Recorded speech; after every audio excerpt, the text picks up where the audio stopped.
Hello everyone, स्वागत है आप सभी का हमारे यूट्यूब चैनल पर। कैसे हैं आप सभी लोग? उम्मीद है आप सभी लोग अच्छे होंगे और आप सभी की पढ़ाई अच्छे से चल रही होगी। कल एक नया नोटिफिकेशन आता है ईएमआरएस में नॉन टीचिंग स्टाफ की वैकेंसीज निकली हैं। तो उसमें काफ़ी अच्छी पोस्ट है हमारे लैब डिपार्टमेंट में, तो उनके बारे में आज हम डिस्कस करेंगे। जितनी भी नॉन टीचिंग स्टाफ में वैकेंसी निकली हुई हैं उनके बारे में हम डिटेल में डिस्कस करेंगे।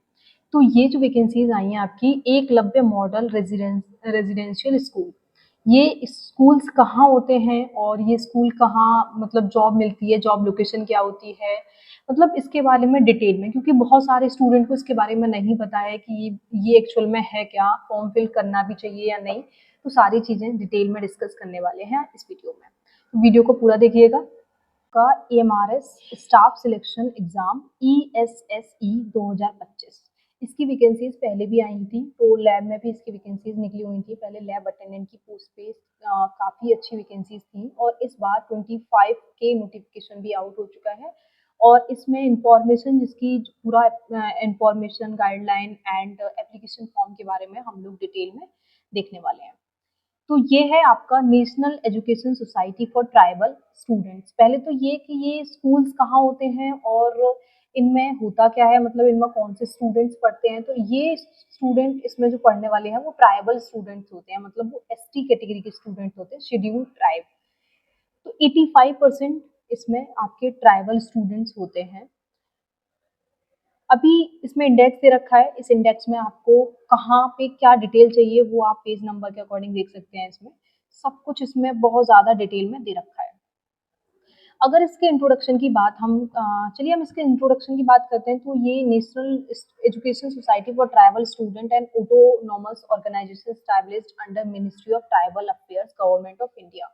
तो ये जो ट्राइबल स्टूडेंट्स के लिए स्कूल्स बेसिकली होते हैं, इस ये ऑटोनॉमस ऑर्गेनाइजेशंस हैं जो कि अंडर है आपकी मिनिस्ट्री ऑफ ट्राइबल अफेयर्स और गवर्नमेंट ऑफ इंडिया। तो इसमें जो ये डायरेक्ट रिक्रूटमेंट जो निकला है, ये रिक्रूटमेंट जो निकला है वो आपके direct basis to the post of principal, postgraduate teachers, trained graduate teachers, hostel warden, male and female staff nurse, accountant, junior से and lab attendant। इतनी सारी पोस्ट के लिए आपका रिक्रूटमेंट निकला है आपके EMRS स्कूल, EMRS इसके थ्रू बहुत सारी वैकेंसीज निकली हैं। तो वो क्या है उनके बारे में हम डिटेल में देखने वाले हैं। Normal teaching duties, the teacher are required to perform responsibility attached with residential system of school like house, mastership, remedial and supervisory studies। इसका मतलब इसमें यह है कि ये स्कूल जो होते हैं ये आपके रेजिडेंशियल टाइप होते हैं, मतलब इनमें हॉस्टल्स होते हैं, बच्चे एंड टीचर्स आपके वहीं पर रहते हैं। तो इसमें जो नॉन टीचिंग स्टाफ है उनकी जो ड्यूटीज हैं वो थोड़ा एक्स्ट्रा होती हैं। In respect to non teaching staff they are required to perform residential duties, मतलब रेजिडेंशियल ड्यूटीज भी उनको करनी होती है। उसके बाद इसमें दे रखा है कि in view of admission policy the girls and boys are admitted to the ratio of 1:1 in EMRS। मतलब EMRS में जो एडमिशंस होते हैं वो बॉयज और गर्ल्स का जो रेशियो रहता है वो आपका 1:1 रहता है, मतलब इक्वली आपके बॉयज एंड गर्ल्स जो है वो एडमिशन इसमें लेते हैं। उसके बाद ये कह रहे हैं कि 20% and minimum 60% female staff in each EMRS as per the administrative need for EMRS subject to condition that they are fulfil of normal eligibility conditions. इसका ये मतलब है कि 20 से लेकर 60% फीमेल स्टाफ EMRS स्कूल्स में एडमिनिस्ट्रेशन की तरफ से ये ऑर्डर है कि वहाँ पे फीमेल स्टाफ भी होना चाहिए। ये बताया आपका कि ऑब्जेक्टिव क्या है EMRS का। तो Eklavya model residential school EMRS are established with the objective of providing quality education from class 6 to 12th student belonging to ST category. मतलब जो EMRS है उसका ऑब्जेक्टिव ही यही है कि आपके 6 से लेके आपके 12th तक इसका ये स्कूल होते हैं और इनका जो इनमें कैटेगरी जो है वो ST कैटेगरी, मतलब शेड्यूल्ड ट्राइब कैटेगरी के लिए ये स्कूल्स होते हैं। इसमें आपका सेपरेट हॉस्टल्स होते हैं बॉयज़ एंड गर्ल्स के लिए, staff, mess facility, playground and etcetera सारी चीज़ें इसमें अवेलेबल होती हैं, जैसे नवोदय या फिर KVS वाले स्कूल्स होते हैं। चैप्टर 2 में आपकी इंपॉर्टेंट इन्फॉर्मेशन एंड डेट्स क्या क्या हैं वो देख लेते हैं। इवेंट्स आपकी इसमें exam dates, fee details, application procedure, submission of application form, सारी चीज़ें इसमें दे रखी हैं। तो ऑनलाइन सबमिशन ऑफ एप्लीकेशन आपका 30/10/2025 से स्टार्ट हो जाएगा, मतलब 30 अक्टूबर से इसका एग्जाम डेट मतलब फॉर्म भरना स्टार्ट हो जाएगा। ऑनलाइन सबमिशन ऑफ आप 30 तारीख से फॉर्म फिल कर सकते हैं। फी पेबल फॉर ये EMRS के लिए नॉन रिफंडेबल है, मतलब ये रिफंड नहीं होगी। उसके बाद फी कंसिस्ट ऑफ 2 कंपोनेंट, फी को ये 2 कंपोनेंट में ले रहे हैं, एक आपकी एप्लीकेशन फी ली जा रही है, दूसरी आपकी प्रोसेसिंग फीस ली जा रही है। तो female and SC ST and PWBD के लिए कैंडिडेट्स के लिए कोई भी एप्लीकेशन फीस नहीं है, मतलब जीरो है। Processing fees is applicable for all, मतलब जितने भी लोग फॉर्म फिल करेंगे तो सबको प्रोसेसिंग फी देनी पड़ेगी, but female SC ST and PW के लिए आपकी एप्लीकेशन फी नहीं है। उसके बाद इधर दे रखा है कि ऑनलाइन पेमेंट किस मेथड में करना है, किस तरीके से करना है, ये दे रखा है, ये इतना इंपॉर्टेंट नहीं है, आप देख लीजिएगा। दूसरा ये है कि फीस है कितनी, वो भी देख लेते हैं। तो for female SC ST PW candidates जो हैं उनके लिए एप्लीकेशन फी जैसा कि हमने अभी पढ़ा जीरो है। प्रोसेसिंग फीस इसमें 500 है, 5 तो टोटल भी इसका 500 आ गया, मतलब principal PGT TGT and non teaching staff के लिए फी जो है फीमेल SC ST या PWD के लिए आपकी 500 रुपए है। For candidate other than female SC ST, मतलब इनके अलग जो कैंडिडेट हैं उन प्रिंसिपल PGT TGT और नॉन टीचिंग स्टाफ के लिए आपकी एप्लीकेशन फी प्रिंसिपल के लिए 2000, PGT TGT के लिए 1500 एंड नॉन टीचिंग स्टाफ के लिए 1000। प्रोसेसिंग फीस तीनों में 500 है, तो टोटल प्रिंसिपल के लिए 2500, PGT TGT के लिए 2000 एंड नॉन टीचिंग स्टाफ के लिए 1500 इसकी फीस है। ठीक, फीस एक इम्पॉर्टेंट होता है तो वो आप देख लीजिएगा। उसके बाद इन्होंने दे रखा है कि डाउनलोडिंग फॉर सिटी अलॉटेड या फिर एग्जामिनेशन डेट या centre of examination, duration of examination, सबके आगे इन्होंने लिखा हुआ है विल बी नोटिफाइड। मतलब ये कि आप वेबसाइट को कंटिन्यूसली विजिट करते रहिएगा और इन सबकी नोटिफिकेशन आपके पास बाद में आएंगे। ठीक, अभी इन सभी की बारे में कोई भी इन्होंने डेट अनाउंस नहीं कर रखी है। टियर 2 कब होना है और टियर 1 कब होना है, उनका रिजल्ट कब आना है, आंसर की कब आनी है, सारी चीज़ें अभी इन्होंने सबके आगे लिखा है will be notified on the website in the candidate application login due to a course, मतलब जब कैंडिडेट लॉगिन करेंगे तो उनको दिखाई दे जाएगा। उसका तो बोला है कि candidates are required to apply online through online mode only for the post as per the advertisement, मतलब ऑनलाइन अप्लाई करना है। देन रखिए, हाँ, कैंडिडेट विल हैव, ये फोर्थ ऑप्शन जो है इसमें दे रखा है candidate will have to pay fee separately if she is applying for more than one post. अगर आप एक से ज़्यादा पोस्ट में अप्लाई करना चाहते हैं तो आपको सेपरेटली फीस देनी पड़ेगी। अगर आप नॉन टीचिंग स्टाफ में भी अप्लाई कर सकते हैं या फिर आप TGT PGT या प्रिंसिपल के लिए अप्लाई करना चाहते हैं, आप एक से दो पोस्ट के लिए अप्लाई करना चाहते हैं तो आपको फीस एक्स्ट्रा देनी पड़ेगी। The student should fill only one application for the one post, मतलब एक एप्लीकेशन एक पोस्ट के लिए फिल करना पड़ेगा और मल्टीपल एप्लीकेशन सबमिट करने पड़ेंगे अगर आप दो करेंगे। मतलब आप इसमें लिखा है कि multiple application submitted by the candidate for the same post if detected in any stage will be cancelled. मतलब एक पोस्ट के लिए अगर मल्टीपल एप्लीकेशन फॉर्म मिलते हैं सेम पोस्ट के लिए एक स्टूडेंट के, तो वो कैंसिल कर दिया जाएगा।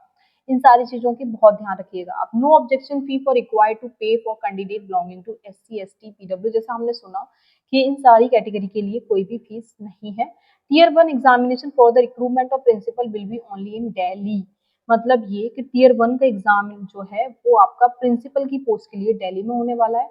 while for the other post cities of examination will be decided according to the number of students, मतलब ये कि प्रिंसिपल का इन्होंने डिसाइड कर रखा है टियर 1 का एग्जाम आपका दिल्ली में लेंगे एंड अदर पोस्ट के लिए एग्जामिनेशन सिटी जो है वो डिसाइड की जाएगी as per the number of applicant, मतलब जितने एप्लीकेंट रहेंगे उसके हिसाब से बाद में डिसाइड करेंगे।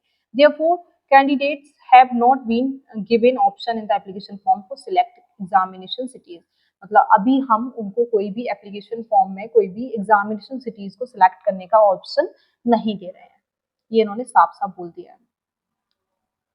Allotted of examination city for the candidate will be done on random basis.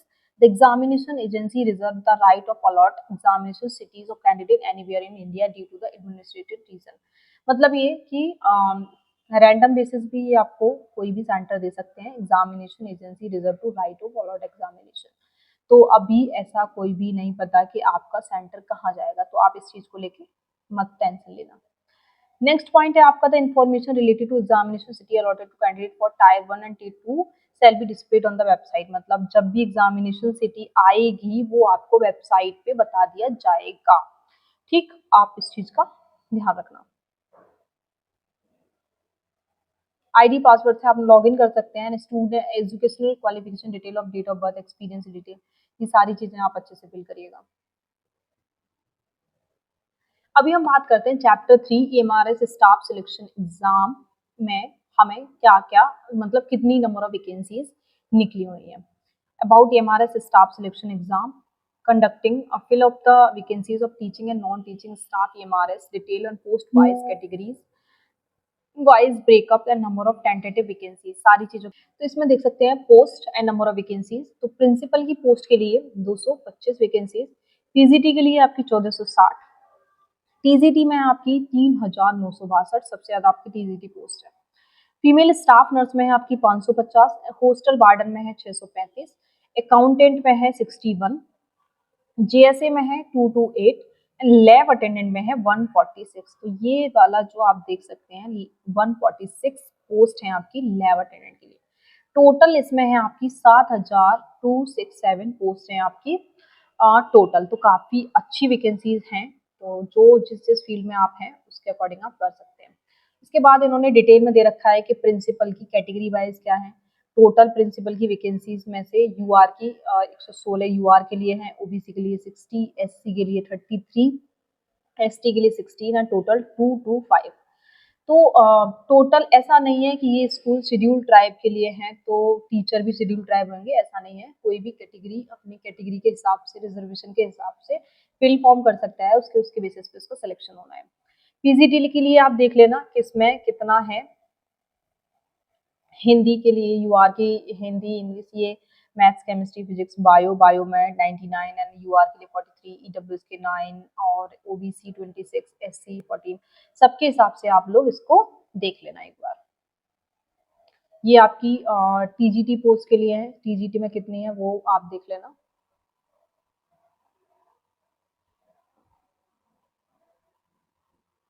अभी आता है नॉन टीचिंग स्टाफ के लिए। नॉन टीचिंग स्टाफ में आपकी हॉस्टल वार्डन आता है, तो ये 346 वैकेंसीज हैं, जिसमें से यूआर कैटेगरी में 143, ईडब्ल्यूएस में 34, ओबीसी 93, एससी में 51, एसटी 25। तो ये कुछ रिजर्वेशन वाले होते हैं, उनकी भी कुछ पोस्ट होती है। हॉस्टल वार्डन फीमेल के लिए भी काफ़ी अच्छी पोस्ट है। स्टाफ नर्स के लिए 550 एंड जनरल कैटेगरी में है 224, काफ़ी अच्छी पोस्ट है। अकाउंटेंट के लिए 61 एंड जीएसए के लिए 228 एंड लैब अटेंडेंट के लिए आप देख सकते हैं 146 वैकेंसीज हैं। इसमें यूआर कैटेगरी में 62, ईडब्ल्यूएस में 14 एंड ओबीसी में 39, एससी में 21 और एसटी में 10। बाकी ये पोस्ट भी हैं। तो टोटल आपकी 146 हैं लैब अटेंडेंट पोस्ट के लिए, और नॉन टीचिंग स्टाफ में टोटल हैं आपकी 1620, मतलब 1620 वैकेंसीज हैं आपकी नॉन टीचिंग पोस्ट। यहाँ जो रिजर्वेशन है उसके अकॉर्डिंग इसमें लिखा रखा है, ये आप देख लेना अपने हिसाब से।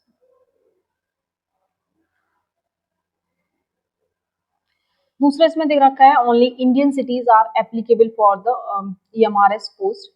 तो the vacancies of post of included recruitment notification tentative and may increase and decrease. मतलब ये है कि जो नोटिफिकेशन में आया है उसके हिसाब से ये वैकेंसीज को बढ़ा भी सकते हैं और वैकेंसीज को कम भी कर सकते हैं।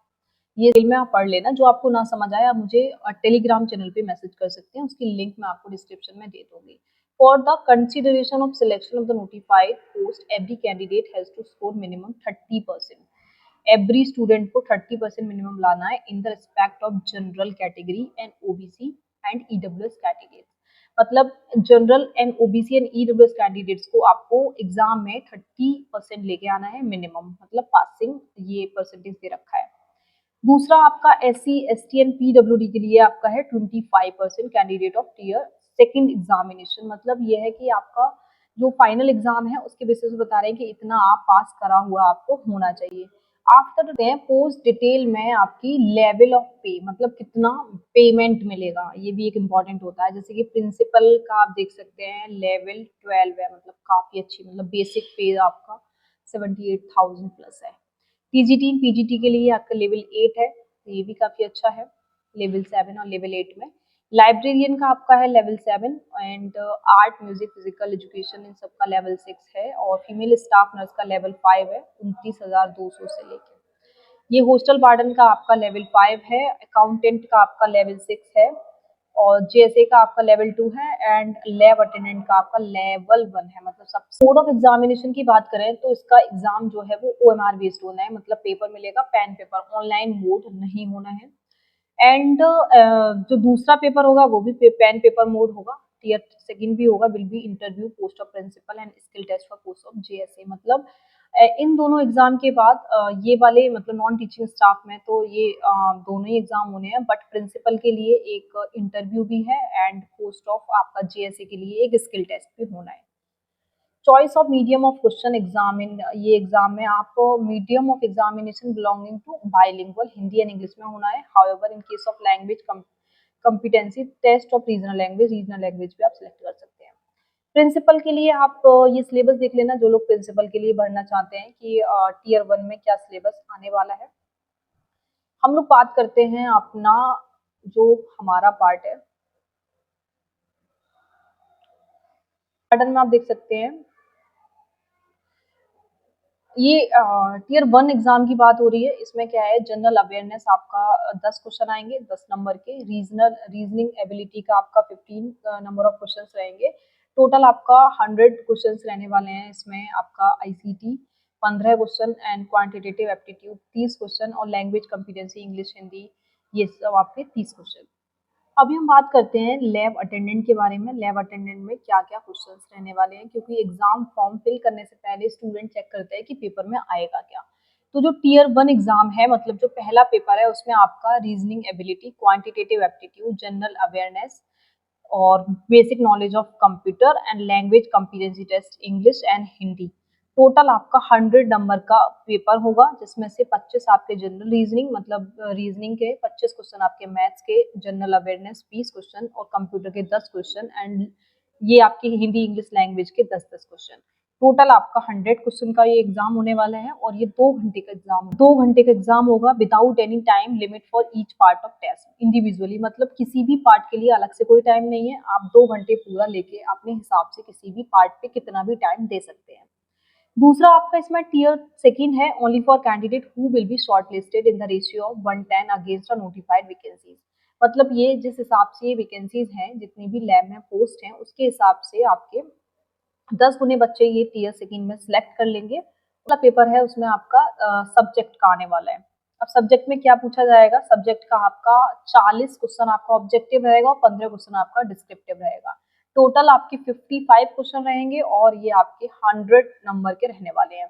इन 15 क्वेश्चन के नंबर आपके 60 रहने वाले हैं और 40 क्वेश्चन के नंबर आपके 40 रहने वाले हैं। टोटल 100 नंबर का पेपर रहने वाला है और इसका टाइमिंग आपका 3 घंटे का है, मतलब 3 घंटे में ये पेपर होगा। प्रिपरेशन ऑफ, इसमें बोला है कि preparation of merit list will be merit list for the post or lab attendant will be prepared on the basis of performance of tier second examination only। मतलब इन दोनों के एग्जाम के बेसिस पे इसके हम मेरिट लिस्ट निकालेंगे। A common test tier 1 test will be conducted for JSA and lab attendant. मतलब जो फर्स्ट वाला पेपर है, जो आपका पहला पेपर होगा, वो आपका जेएसए एंड लैब अटेंडेंट के लिए सेम टू सेम रहेगा। If a candidate apply for both JSA and lab attendant post, the score of candidate in the common tier 1 test will be considered for both the post of shortlisted candidate for tier second। मतलब ये है कि इन दोनों का paper same रहने वाला है। अगर ऐसा कुछ आता है होने वाला है कैंडिडेट का, वो टीयर 1 के लिए एक स्कोर कार्ड तैयार होगा, जिसमें शॉर्टलिस्टेड कैंडिडेट सेकंड एग्जाम देने के लिए एलिजिबल रहेगा। Similarly the tier 1 test will be conducted for hostel warden and female staff nurse. Female staff nurse and hostel warden के लिए टीयर 1 एग्जाम सेम रहने वाला है। उसके हिसाब से आपका स्कोर कार्ड जो है वो एक तैयार किया जाएगा और टीयर सेकंड के लिए आप एलिजिबल होंगे। मार्किंग स्कीम में आपका वही है जो नंबर दे रखा है और इसमें 1/3 की आपकी नेगेटिव मार्किंग भी है। तो आप ये चीज भी ध्यान रखना कि आपका 1/3 मार्क शैल बी डिडक्टेड, मतलब वो आपका नंबर कट जाएगा। उन्होंने दे रखा है एक इम्पोर्टेंट कि सिलेबस क्या रहने वाला है एग्जामिनेशन का, तो वो अभी आपका पोस्ट के हिसाब से गिवन कर दिया जाएगा, मतलब साइट पे डाल दिया जाएगा, अभी नहीं आ रहा है। इंस्ट्रक्शंस हैं वो आप अपने हिसाब से पढ़ लेना, जो भी दे रखे होते हैं कॉमन वही होते हैं सारे एग्जाम्स के लिए।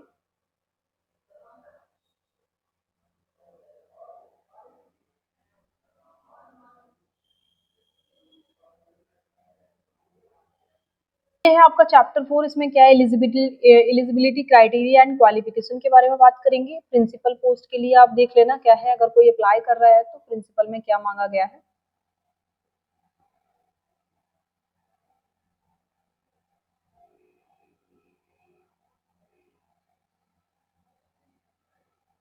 उसके बाद पीजीटी का है, देन टीजीटी का है, सारा है, आप देख लेना क्या क्या है।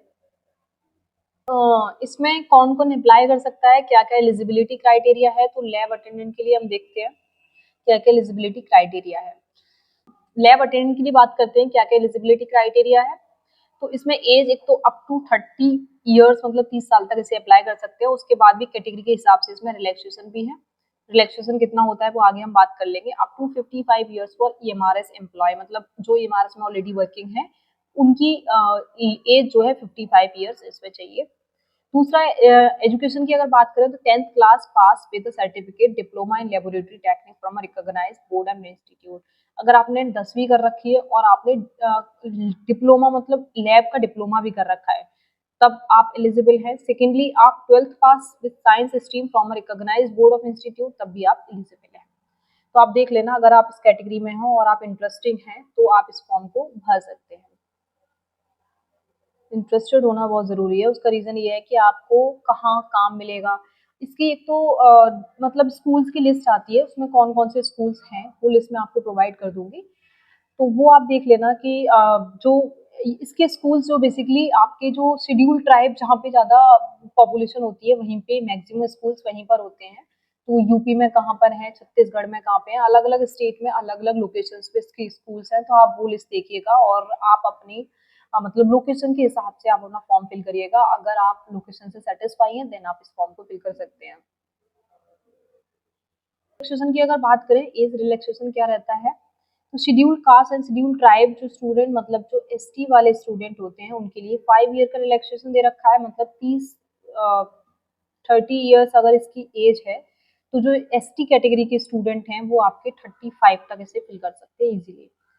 जो आपके ओबीसी कैटेगरी हैं वो 3 मतलब इसमें 33 ईयर तक कर सकते हैं। और candidate for 3 continue service and central government उनके लिए 5 साल का है।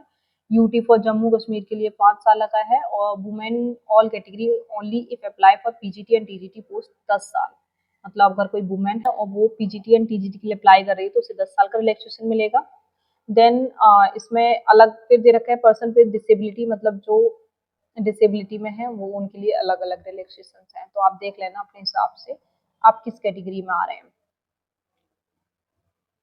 ये ईडब्ल्यूएस के क्या क्या कैटेगरी जो जिन बच्चों के पास कैटेगरी होती है उनके पास क्या क्या उनको सारी चीज़ें देखनी होती हैं, ये आप देख लेना। ये सब था कि ईएमआरएस में सारी चीज़ें मैंने डिटेल में आपको बताई। तो ईएमआरएस में जो लोग भी फॉर्म फिल करना चाहते हैं सबसे पहले आप इनके स्कूल्स की लिस्ट देखना, मतलब जॉब ऑफ लोकेशन क्या रहने वाली है, क्योंकि जॉब लोकेशन बहुत मैटर करती है। अगर आप इंटरेस्टेड हैं तो आप जॉब लोकेशन देखिएगा। अगर जॉब लोकेशन आपके घर के पास है या फिर वहाँ पर है जहाँ आप सेटिस्फाई हैं, आप कर सकते हैं काम, तो आप इस फॉर्म को अप्लाई कर दीजिए। क्योंकि इसमें पोस्ट अच्छी हैं, लैब अटेंडेंट हो या फिर अदर नॉन टीचिंग स्टाफ हो, उनमें सारी पोस्ट जो है काफ़ी अच्छी हैं।